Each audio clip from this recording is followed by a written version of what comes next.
히말라야 산맥에 있는 그 네팔 동부에 있는 쿰부라는 지역에 촐라체라는 산이 있습니다. 그 히말라야 산맥에 있는 여러 산들 중에 하나인데 높이가 6,440m랍니다. 꽤 높지요. 우리나라에서는 제일 높은 산이 백두산입니다. 2,778m인가 그렇습니다. 그 남한에서 제일 높은 산은 한라산입니다. 1,150m인가 그렇습니다.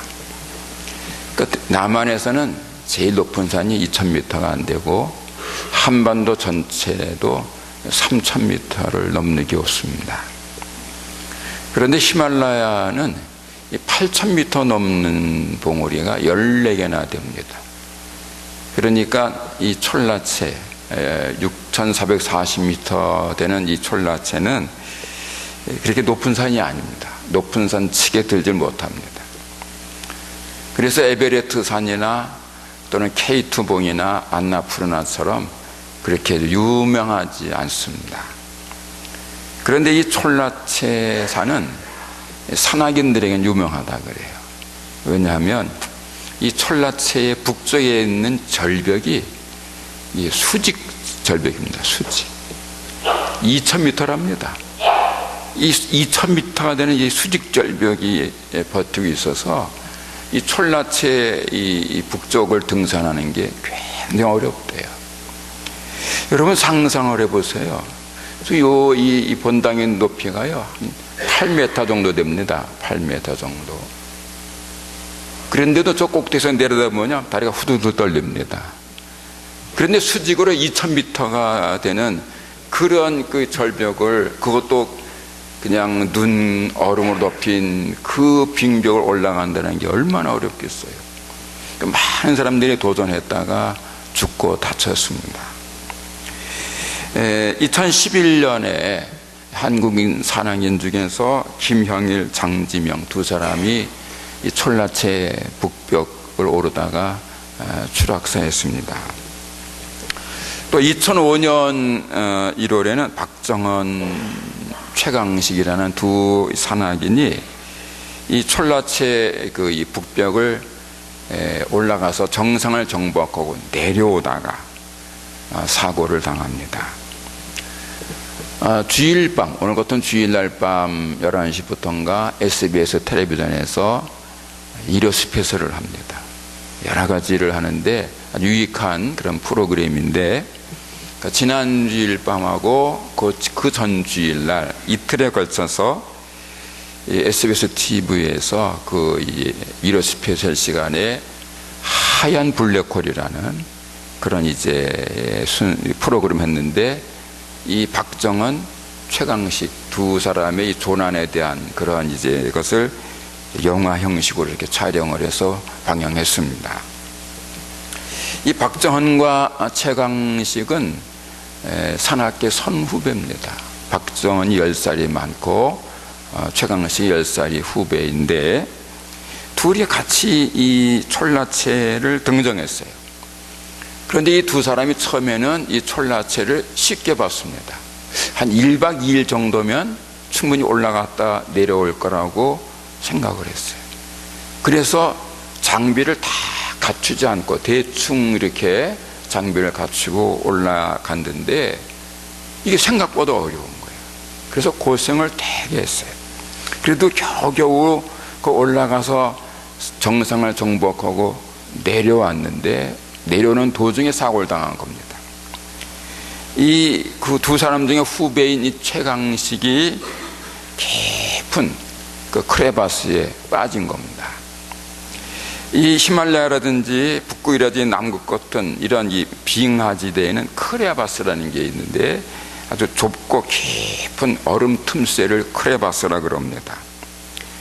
그런데 이 크레바스가 눈에 보일 때는 건너뛰면 되는데, 어떤 때는 이 얼음에 덮여 있거나 눈에 덮이면은 보이질 않아요. 그래서 모르고 뒤떴다가 푹 빠지는 거예요. 근데 빠지면 이게 깊이를 알 수 없는 깊은 곳이기 때문에 살아날 수가 없어요. 그 지금도 곳곳에 크레바스에 빠져가지고 못 나는 사람들이 꽤 있습니다. 거기는 얼음이기 때문에 그냥 냉동고에 그냥 그대로 있는 거예요. 썩지도 않고. 그래서 실제로 지금도 그 크레바스에 이렇게 빠져서 냉동된 사람들이 꽤 있습니다. 그런데 이 최강식이 거기에 빠진 거예요. 1986년 6월에도 그런 사고가 있었는데, 그 남미, 저기 남미 그 안데스 산맥에 있는 그 시울라 그란데라는 이제 6,340m 되는 높은 봉우리에 조 심슨이라는 사람하고 그의 파트너인 사이먼 H라는 두 사람이 같이 이게 산에 올라갔다가 그 팀도 산을 정복하고 내려오는 도중에 조 심슨이 크레바스에 빠집니다. 그런데 이 산악인들이 이렇게 그 높은 산을 오르거나 이 크레바스 지대를 갈 때는 서로 이 끈으로 연결하고 갑니다. 누가 하나 빠지면 또 건지기 위해서 추락들을 자주 하니까 이렇게 끈으로 연결하고 이제 가는데, 이 조 심슨이 배낭간에 크레바스에 푹 빠지는 바람에 같이 가던 이 사이먼 H도 위기에 빠지는 거예요. 두 사람이 힘들게 정상에 올랐다가 내려오는 길입니다. 거의 탈진 상태예요. 겨우 움직이고 있는 그런 때인데 이 심슨이 빠지게 되니까 끌어올릴 힘이 없는 거예요. 그래서 이 H가 심한 갈등을 겪습니다. 이걸 끌어올리다가 나도 지쳐서 죽을 건가, 아니면 이 끈을 끊어버리고 나만 살아날 것인가, 심하게 갈등을 합니다. 여러분이 그런 경우는 어떨 것 같습니까? 두 사람이 같이 갔다가 하나가 빠졌는데 끈을 끊으면 나는 살아, 근데 끈을 끊으면 저 사람은 죽어. 이럴 때 어떻게 될 것 같습니까? 이 사이먼 H가 이 줄을 끊어야 되는가 말아야 되는가 고민하다가 결국은 끊습니다. 끊어요. 그래서 이 조 심슨은 크레바스에 떨어지고 이 사이먼 H가 혼자 살아 내려옵니다. 그래서 겨우 살아서 베이스 캠프에 내려왔을 때에 이 사이먼 H가 심한 갈등을 겪는 거예요. 자책감에 빠지는 겁니다. 내가 끝까지 그 조 심슨을 구해야 되었지 않는가, 그를 끊다니 나 때문에 죽었지, 그러면서 심한 갈등을 겪어요. 그리고는 쉽게 철수를 못하고 3일을 기다리는 거예요. 혹시나 하고, 뭐 인간적으로는 도저히 살아날 가능성이 없는 것 같은데 혹시나 하고 그 베이스 캠프에서 3일을 기다렸는데 놀랍게도 조 심슨이 살아서 기어 내려왔어요. 그 크레바스에 빠졌는데 어떻게 기어다 보니까 구멍이 있어서 기어 나와서 살아났어요. 그 살아나온 걸 보니까 사이먼 H가 너무 미안한 거야. 그래서 미안하다고, 내가 어쩔 수 없이 끈을 끊어서 너무 미안하다고 막 사과하니까 조 심슨이 그럴 거 없다고, 나도 그랬을 거라고, 내가 그 경우로 입장에 바뀌었으면 나도 끊었을 거라고, 그러니까 너무 자책하지 말라고 오히려 위로를 합니다. 그래서 두 사람이 다 살아났어요. 그리고는 이제 그 조 심슨이라는 사람이 자기가 그 크레파스에 빠졌다가 어떻게 살아나왔는지 그런 그 과정을, 그 심리 상태, 그 상태를 잘 이제 글로 써서 책을 썼는데 제목이 친구의 자의를 끊으라, 그런 친구의 자의를 끊으라, 그런 책이, 이게 세계 산악계에서 유명한 베스트셀러입니다. 그런데 그 일이 있은 지 19년 되던 해인 2005년 1월에 이 히말라야산 촐라체 그 봉에서 박정환, 최강식 두 한국 산악인이 똑같은 일을 겪는 거예요. 최강식이 빠졌어요. 그런데 이 최강식과 그 이제 박정환 사이에 끈이 하나 연결되어 있어서 그 끈을 잘 잡아당기고 있는데, 그때 이 박정원도 이미 갈비뼈가 부러지고 탈진은 아주 심한 그 중한 상태에 있어요. 도저히 끌어올릴 수 있는 힘이 하나도 없었던 거예요. 그래서 몇 번이나 이걸 끊어버릴 생각을 해요. 또 그 TV 프로에서도 이 박정원이 환각을 봅니다. 너무 힘든 상태, 환각 상태 봐야 되는데 거기서 이 줄을 끊고 자기 혼자 살아나는 그런 모습이 나와요. 그러니까 이 박정원도 너무 힘드니까 이거 끊고 싶은 충동이 일어났는데 그래도 끝까지 끊지 않고 버텨. 그래가지고 결국은 그 최강의식을 살려냅니다. 그래서 그 박정원이 최강의식을 살려서 같이 둘이 살아나와요. 하지만 두 사람들은 심각한 이제 후유증을 앓는데, 박정원이는 손가락 8개를 자릅니다. 이 다 동상에 걸려가지고, 이 동상에 걸리면 시꺼멓게 썩거든요. 다 잘라야 됩니다. 손가락 10개 중에서 8개 자르고 발가락 2개 잘랐고요.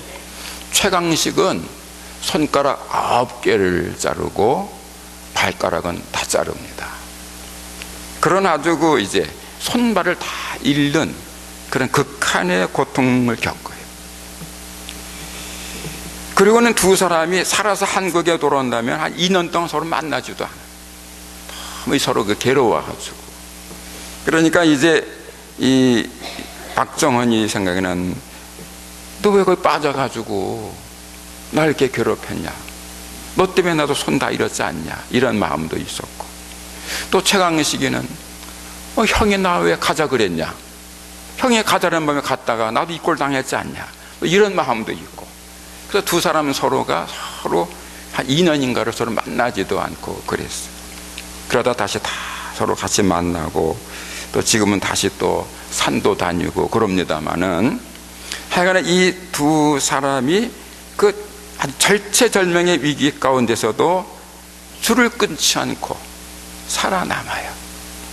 근데 그 이야기를 그 SBS TV에서 영화 형식으로 촬영을 해가지고 방영을 했는데, 여러분 그 TV 다시 보기를 통해서 한번 보시면은 상당히 감동적일 겁니다. 그런데 그 마지막 장면이 중요해요. 이 말씀을 드리려고 이 얘기를 하는 거예요. 그 하얀 블랙홀이라는 그 프로그램의 마지막 장면에 무슨 자막이 뜨냐면 이렇게 자막이 떠요. 당신은 지금 누구와 끈을 묶고 있습니까? 이 사람 사는 세상에는 다 누군가와 끈으로 연결이 되어 있는데, 당신은 지금 누구하고 끈이 묶여져 있나요? 그리고 그 말 속에는 어떤 의미가 있냐면, 당신에게 끊을 수 없는 끈은 누구와 연결되어 있습니까? 라는 의미가 담겨져 있는 글입니다. 여러분, 이게 무슨 말이냐면, 우리는 다 누군가와 어떤 끈으로, 보이지 않지만 끈으로 연결이 돼 있어요. 그런데 지금 누구와 서로 그 끈을 묶고 있냐 그 말이에요. 그리고 이것은 가정입니다마는, 여러분들이 그런 아주 극한 상황에 처했을 때에 그 끈을 끊어야만 내가 살 수 있는 그런 처지라면 어떡하겠냐 이거예요.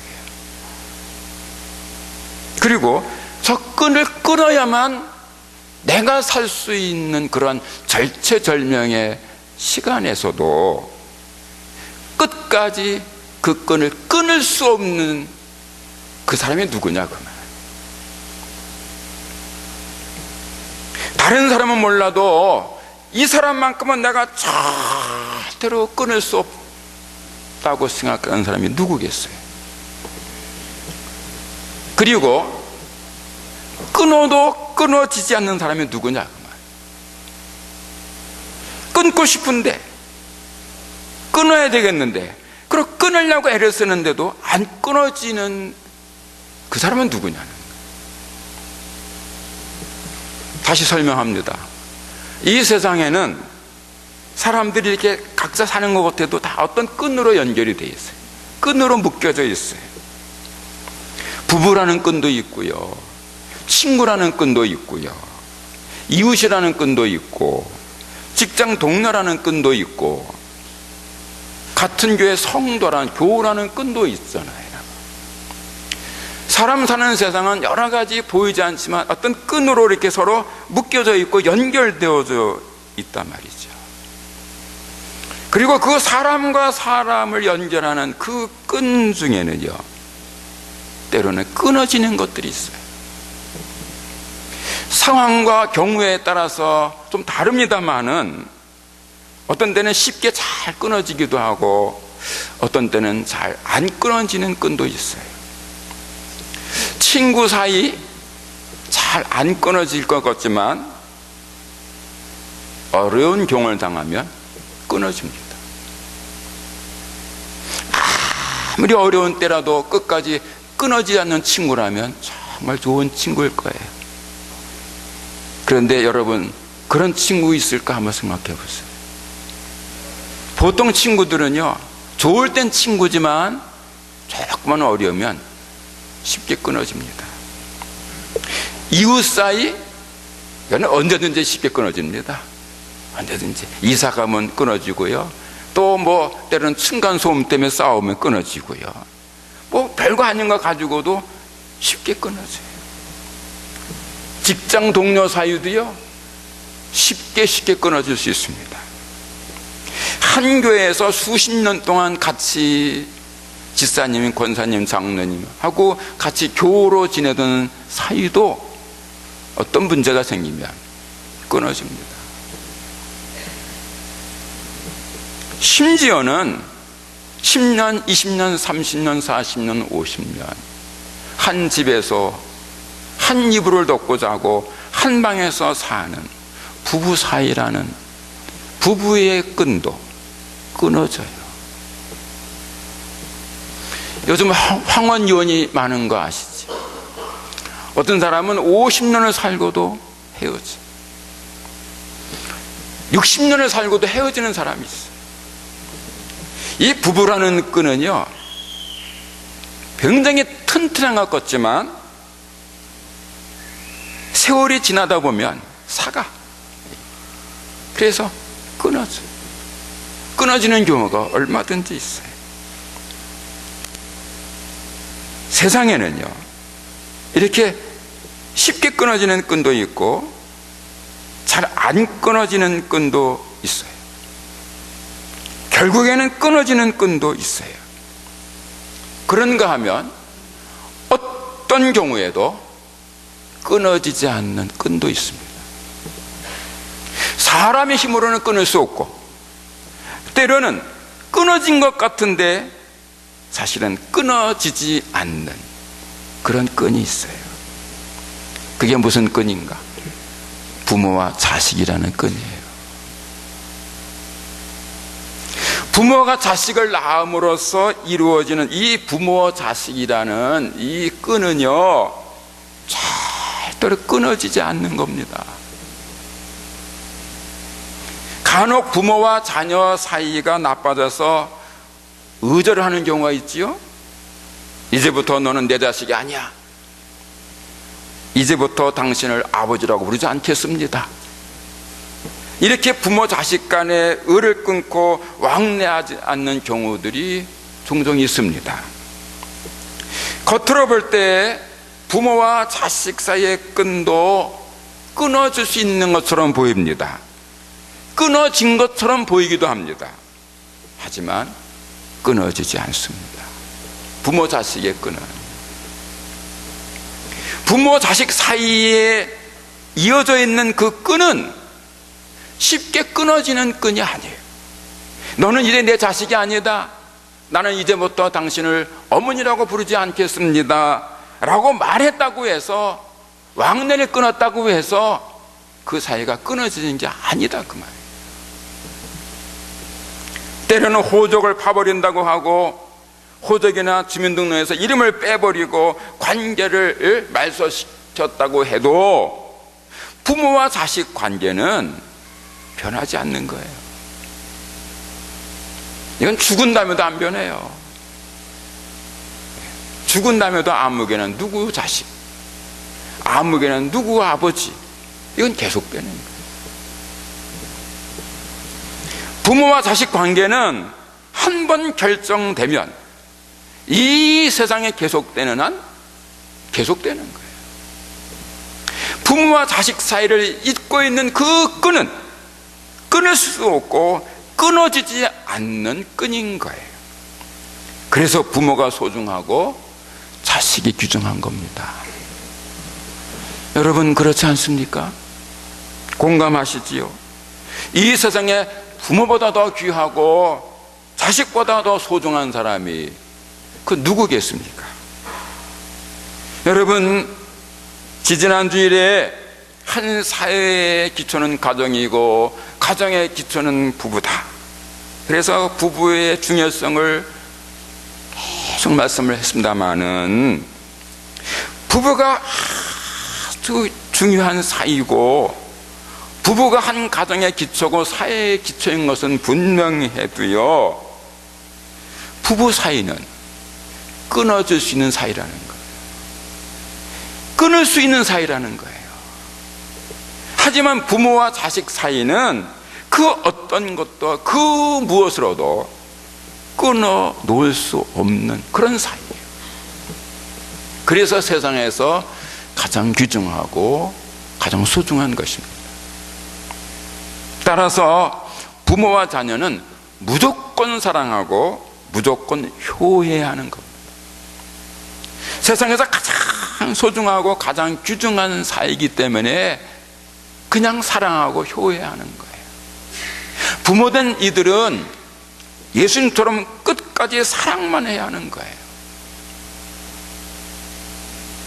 요한복음 13장 1절에서 예수께서 이렇게 말씀하십니다. 6월절 전에 예수께서 자기가 세상을 떠나 아버지께로 돌아가실 때가 이른 줄 아시고 세상에 있는 자기 사람들을 사랑하시되 끝까지 사랑하십니다.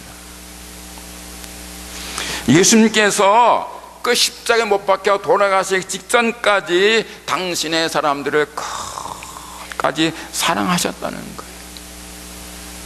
예수님은 처음부터 끝까지 사랑만 하시다가 가셨습니다. 마찬가지로 모든 그리스도인 부모들은요, 예수님처럼 사랑만 해야 하는 거예요. 모든 그리스도인들은 예수님의 그 십자가의 보혈로 구원을 받은 사람들입니다. 따라서 예수님을 그대로 본받아야 되고 그 말씀에 순종해야 돼요. 예수께서 끝까지 사랑하신 것처럼 모든 부모들도 끝까지 사랑만 해야 되는 거예요. 에베소서 5장 2절에서 말씀합니다. 그리스도께서 너희를 사랑하신 것 같이 너희도 사랑 가운데서 행하라. 모든 크리스천 부모들은 그 예수님의 사랑을 그대로 본받아서 끝까지 자녀들을 사랑해야 하는 거예요. 때로는 자녀들이 효를 다하지 못한다고 해도 부모는 끝까지 사랑만 해야 합니다. 부모의 사명은 자녀를 끝까지 사랑하는 것입니다. 혹시 여러분들 중에 오늘 저 목사님이 좀 이상하네, 오늘 어버이 주일인데 왜 효하라는 말 안 하고 사랑하라는 말만 해? 부모와 자녀 사이에 사랑과 효를 누가 먼저 하느냐? 부모가 먼저 사랑하는 겁니다. 그래서 먼저 말씀드리는 거예요. 부모된 이들은 끝까지 사랑만 해야 할 것입니다. 반면에 모든 자녀들, 그리스도인 자녀들은 최선을 다해서 부모에게 효를 해야 할 것입니다. 사랑이 부모의 사명인 것처럼 자녀의 본분은 효하는 것이기 때문입니다. 오늘 본문 1절에서 말씀합니다. 자녀들아 주 안에서 너희 부모에게 순종하라. 이것이 옳으니라. 부모에게 순종하는 것이 옳다는 겁니다. 오늘 본문에서 부모에게 순종하는 것이 옳다는 말씀은 부모에게 순종하지 않는 것은 틀렸다는 거예요. 그르다는 거예요. 잘못되었다는 거예요. 부모에게 순종하지 않는 사람, 부모에게 효하지 않는 사람은 사람으로서 합당하지 아니하고 사람 같지 않다는 거예요. 다른 말로 표현하면 자기를 낳아주고 길러주신 그 부모에게 효하지 않는 사람은 사람이 덜 된 짐승 같은 자라는 뜻입니다. 부모에게 효하지 않으면 사람됨을 잃어버리는 거예요. 여러분, 사람이라고 다 사람이 아닌 것 아시지요? 사람다운 사람이라야 바른 사람입니다. 어떤 경우는 사람의 모습은 하고 있지만 사람 같지 않은 짐승 같은 자들이 있는 거예요. 그러므로 사람 대접을 받고 싶으면 사람답게 살아야 되고, 사람답게 사는 것 중에 가장 중요한 것 중에 하나가 뭐냐? 부모에게 효하는 거예요. 자신이 할 수 있는 최선의 노력을 다해서 부모에게 효함으로 사람됨을 가지고 하나님의 사랑을 받고 상급받는 사람, 그가 지혜자입니다. 오늘 본문 2절 3절에서 말씀합니다. 내 아버지와 어머니를 공경하라. 이것은 약속 있는 첫 계명이니 이로써 내가 잘 되고 땅에서 장수하리라. 부모에게 효하면 이 세상 살아갈 때 범사가 잘 되고 장수한다는 것, 그것이 하나님의 약속이라는 거예요. 여러분, 땅에 사는 동안에 잘 되고 장수하는 것 모든 사람들의 소망인 거 아시지요? 사람은 누구나 한평생 사는 동안 잘 되기를 바라고 장수하기를 소망합니다. 그러나 누구나 범사 형통의 복을 받고 누구나 건강에 장수하는 건 아닙니다. 많은 사람들이 원하는 일이 잘 안 돼서 건강에 여의치 못해서 고민하고 고생을 많이 합니다. 잘 되고 땅에서 장수하는 복이 모든 사람들의 소망이지만 아무나 누릴 수 없는 귀한 복인 거예요. 그런데 오늘 성경에 말씀합니다.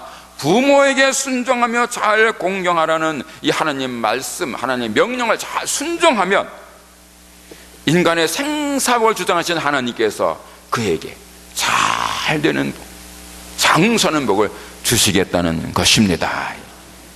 다시 말하면 부모에게 효하는 것이 복받는 비결인 것입니다. 그러므로 모든 자녀들은 마땅히 부모에게 효하고 그리고 복을 받아서 부모님들도 행복하게 하고 자신도 복된 삶을 살아가야 하겠습니다. 여러분, 하나님께서는 모든 사람들이 다 행복하길 바라세요. 그래서 사랑하라고 효하라고 명하신 겁니다. 이 사랑과 효라는 하나님의 명령은 모든 사람을 괴롭히려는 게 아니에요. 모든 사람을 행복하게 하시려는 하나님의 사랑의 명령입니다.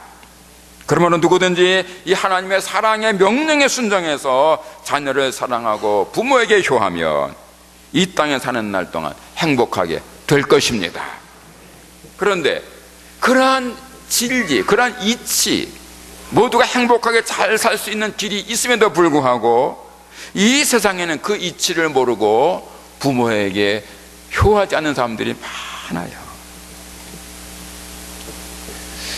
부모들을 보면 부모들은 대체로 그래도 자녀들을 사랑하려고 많이 했습니다. 물론 부모들 중에도 부모 같지 않은 사람들이 있습니다만은 대부분의 부모들은 그래도 끝까지 자녀들을 사랑하려고 나름대로 애를 써요. 그런데 자녀들 중에는 부모에게 효하는 것은 나하고는 관계없는 것이다 라고 생각하는 사람들이 꽤 있어요. 그래서 슬프고 민망하고 안타까운 일들이 벌어지고 있습니다. 인터넷에 이런 슬픈 얘기가 있습니다. 아주 슬프고 그러면서도 의미가 있는 내용이라서 제가 한번 소개해 드리겠습니다. 조금 긴 이야기지만 집중해서 들어보시기 바랍니다. 아내를 잃고 혼자 살아가는 노인이 있었다. 젊었을 때는 열심히 힘써 일했지만 이제는 자기 몸조차 가누기 힘든 노인이 되었다. 장성한 두 아들은 처자식을 먹여 살리느라 아버지를 돌보지 않았다. 어느 날 노인은 목수를 찾아가 나무 괴짝 하나를 주문하였다. 그리고 그것을 집에 가져와 그 안에 유리 조각을 가득 채우고 튼튼한 자물쇠로 잠갔다.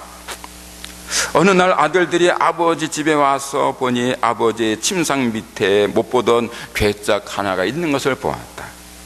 아들들이 그것이 뭐냐고 물으면 노인은 신경 쓰지 마, 그리고 대답하지 않았다.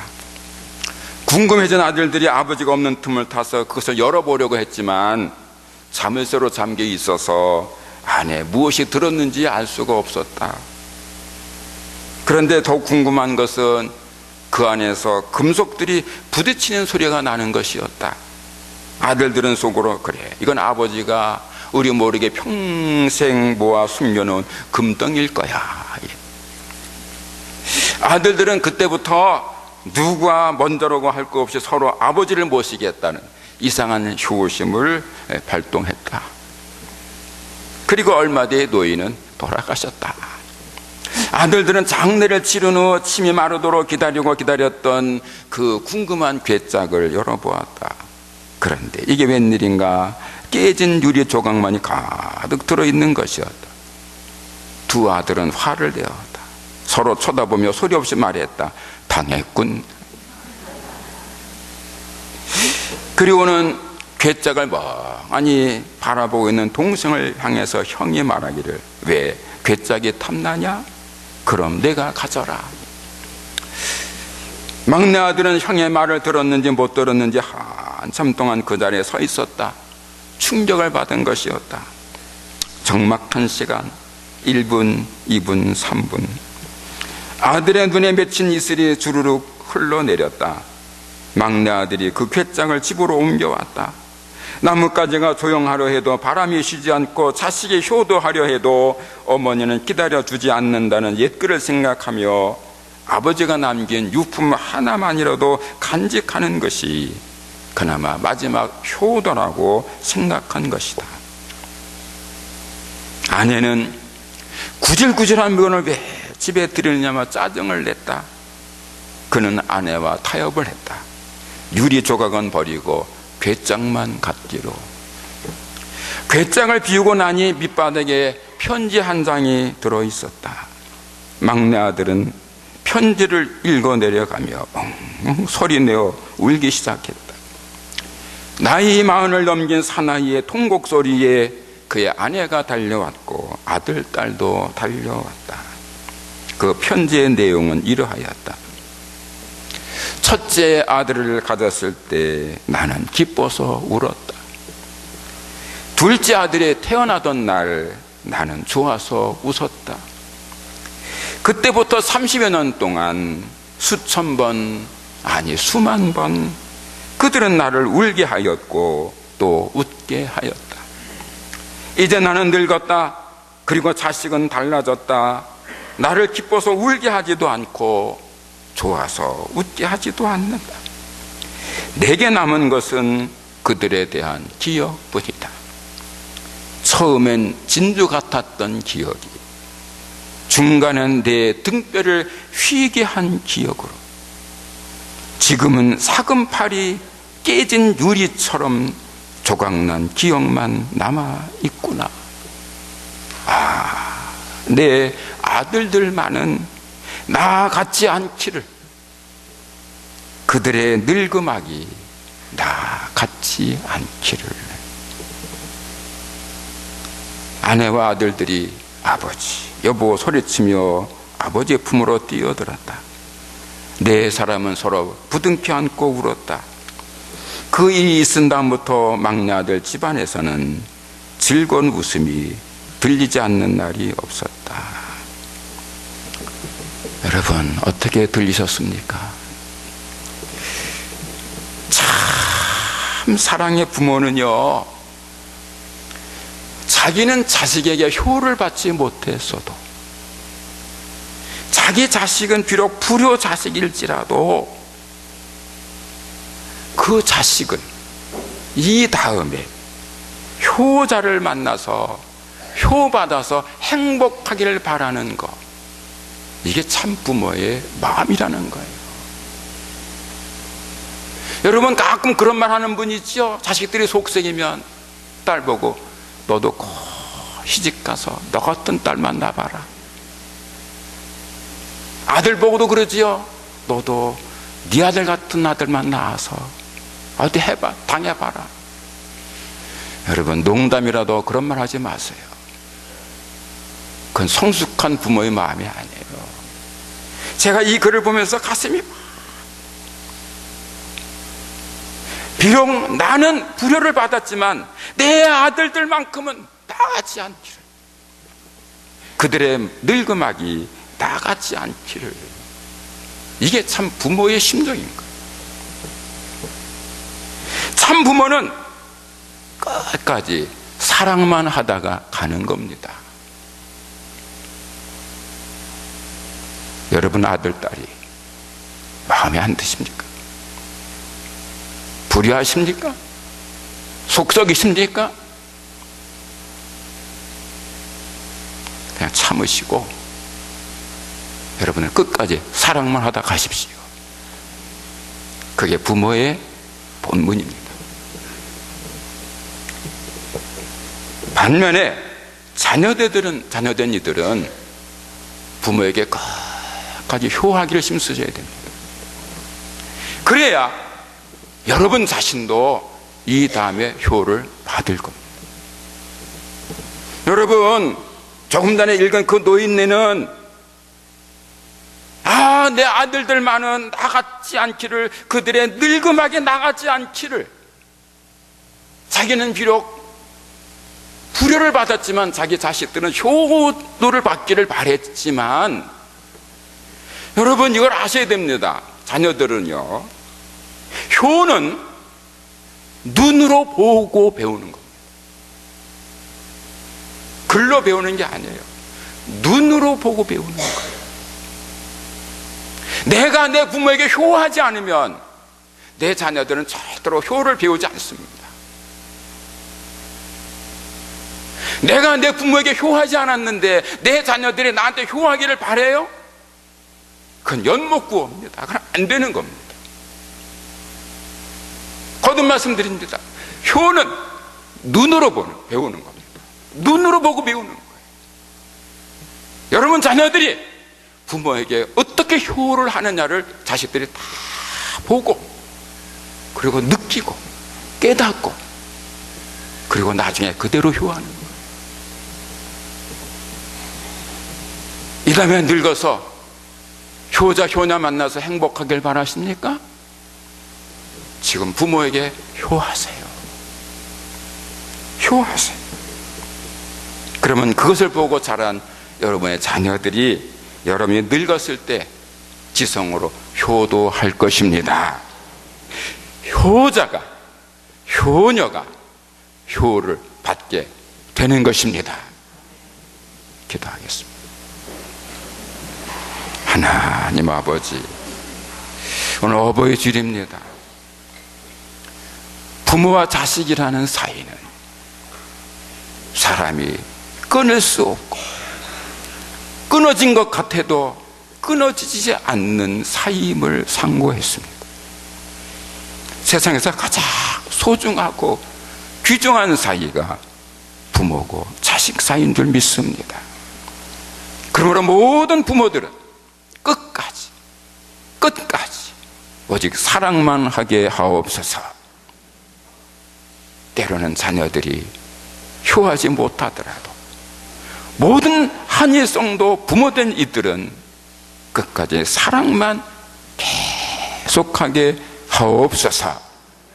부모의 본분은 끝까지 사랑하는 것임을 예수께서 끝까지 사랑하셨다는 그 말씀을 통해 배우고 실천하게 하시고, 끝까지 사랑하는 것만으로 행복하게 하옵소서. 그리고 모든 한일교회 자녀된 이들은 끝까지 부모에게 효하게 하옵소서. 부모에게 효하는 것이 잘되고 땅에서 장수하는 비결임을 깨닫게 하여 주시고, 부모에게 효를 다하되 기쁨으로 감사함으로 효하게 하시고, 이 다음에 늙음하게 자녀들의 효를 받는 복이 있게 하옵소서. 제 사랑하는 한예교우들은 함께 부모와 자식으로 만난 것이 인생의 가장 큰 기쁨임을 알고 사랑하고 효함으로 모두가 행복해지게 하옵소서. 예수님의 이름으로 기도합니다. 아멘.